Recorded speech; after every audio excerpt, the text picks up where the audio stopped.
Hi everyone, today we talk about how to play the Moonlight Sonata by Beethoven, arranged by Kenon Renfrow. And so, first,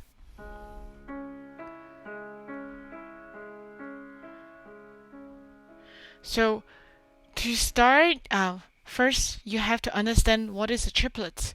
So triplet meaning dividing each beat equally into three. So if this is your quarter note, you will have 1, 2, 3, 1, 2, 3, triplet, like that. So this piece, the whole piece you're going to play this kind of triplets. So find very gently G sharp, C sharp, and E at the very beginning. I'm going to explain this chord for a little bit because we are going to play this piece that's in C sharp minor. So how do we build a C sharp minor chord? We do C sharp, E, and G sharp. So that's how this chord is from. So instead of playing on the roots, we go first inversion, second inversion. That's how we get to G sharp, C sharp, and E. So take a second and see if you can find these three notes. This is my middle C. Apologize for a little bit awkward on the camera, but I wanted to make sure you can see the top. So find this G sharp, C sharp, and E that's around middle C. Okay, so you would be needing to spread out your fingers a little bit so that you can get to these two black keys easily. So how I like to do that is to place my fingers on the right notes, and then I am going to feel the keys until I find a very comfortable position. And left hand, we're going to play this C sharp. Remember I said C sharp minor, so this is my thumb is going to be on this C sharp, and then the pinky you can see also on the next C sharp. So 1 and 5. And then my right hand is going to be repeating these three note figures for 8 times, even when my left hand is going to gently go to B,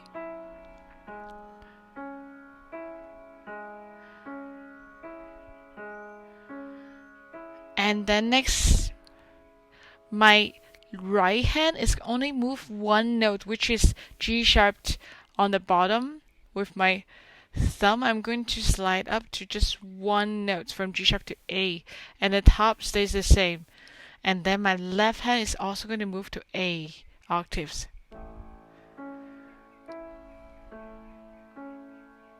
Now bass move to F sharp, and then my right hand, the bottom A stays the same, and then D and F sharp move. And now also move one more time.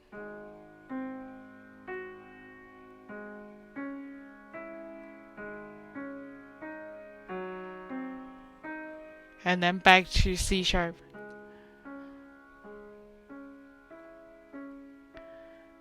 When you get to the fourth measure that you just heard, it's a little bit complicated.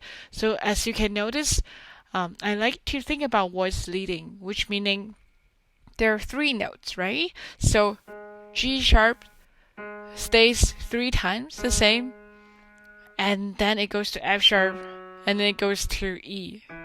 That's what my thumb is going to be doing. G sharp, G sharp, G sharp, and then F sharp, and then E. And in the middle, I have my hands going from this very important notes, which is B sharp, which is equivalent of C. Yes, and then going to C sharp, and then C sharp, and then back to B sharp. Yeah, and then the top, last but not least, I'm going to move from F sharp, E, D sharp, and then D sharp, and then C sharp. You can look at it vertically and also horizontally. So what we do is horizontally we analyze what the notes are moving, all the small pieces. Think about like a chessboard or anything that require building skills. So try to stay calm and get through the right moves.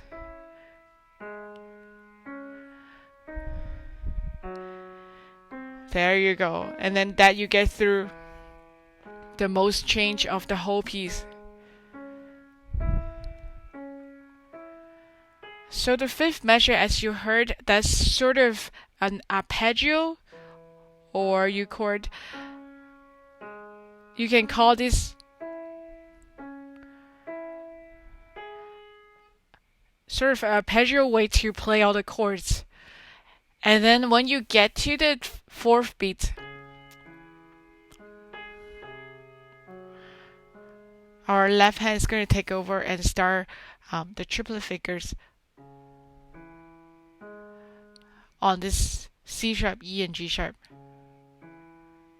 Again, everybody's hand is going to be different, so trying to play the notes and feel comfortable. And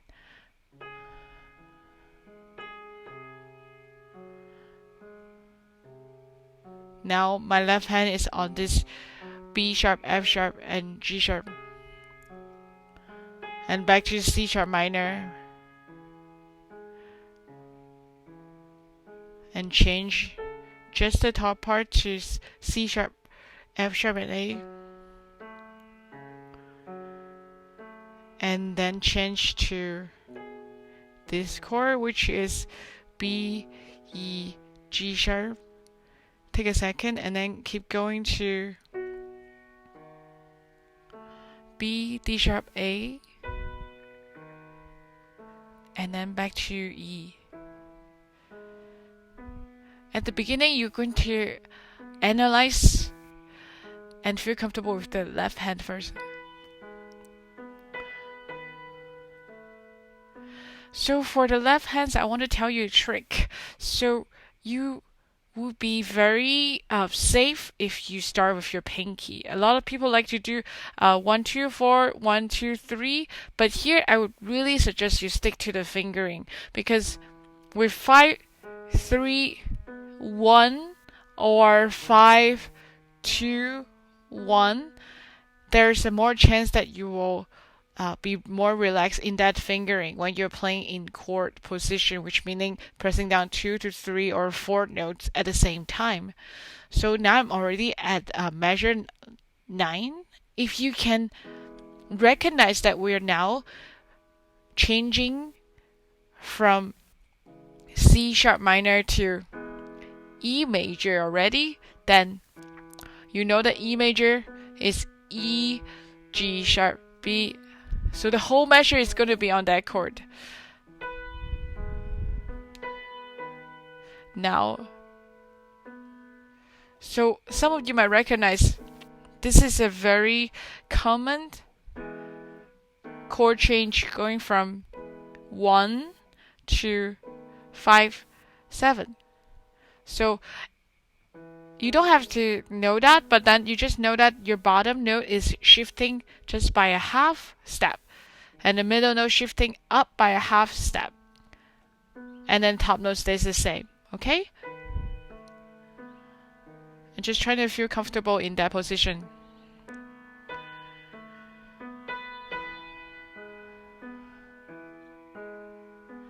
And I start moving.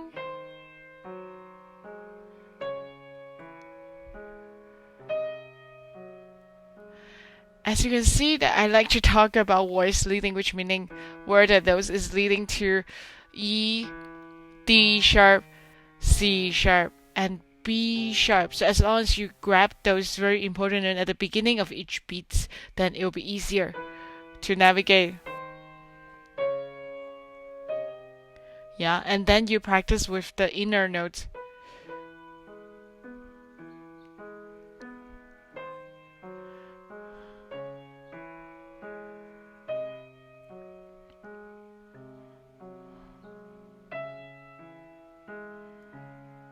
And now there's a shift, pretty big jump to F sharp in the bass.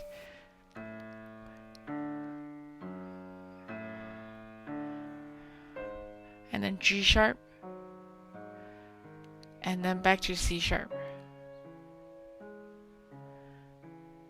And now there's one note change from E to E sharp.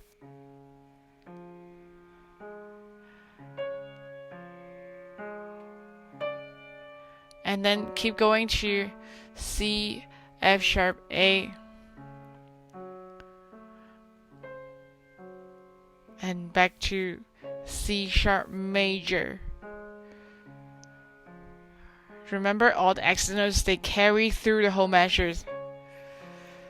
And then back to F sharp minor again. Again, you don't need to know those names, but just noticing how it's switching back and forth between those same left hand chords.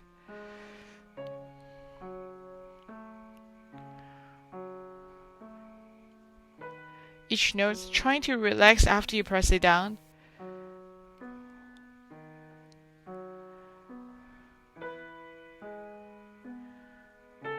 Here the left hand gets a little bit more complicated.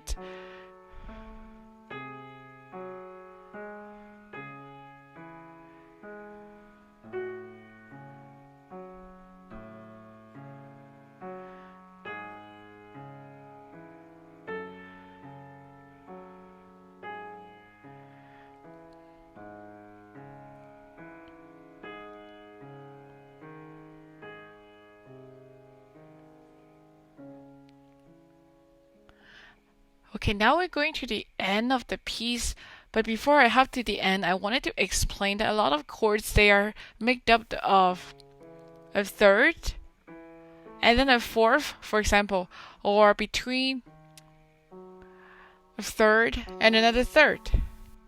Yeah, so when you get to a little bit more complicated and advanced chords like this, try to practice this I'm on measure 20 in a block form, so which meaning pressing down all three notes at the same time and then see which note changed. That way that you can hear if you play a wrong note or not. And then in this case,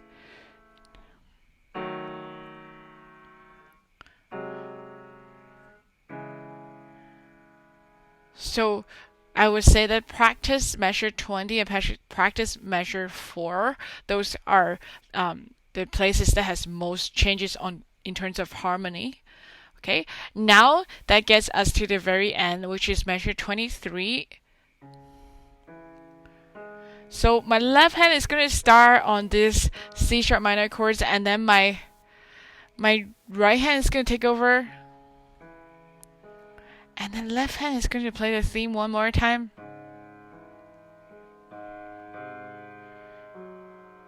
And now I even use 1, 4, 5 for my right hand.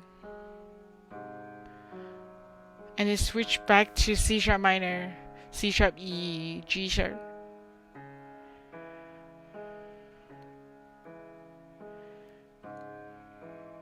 And one more time switch to B sharp, F sharp, G sharp. If you wanted to know, this is sort of our 5/7.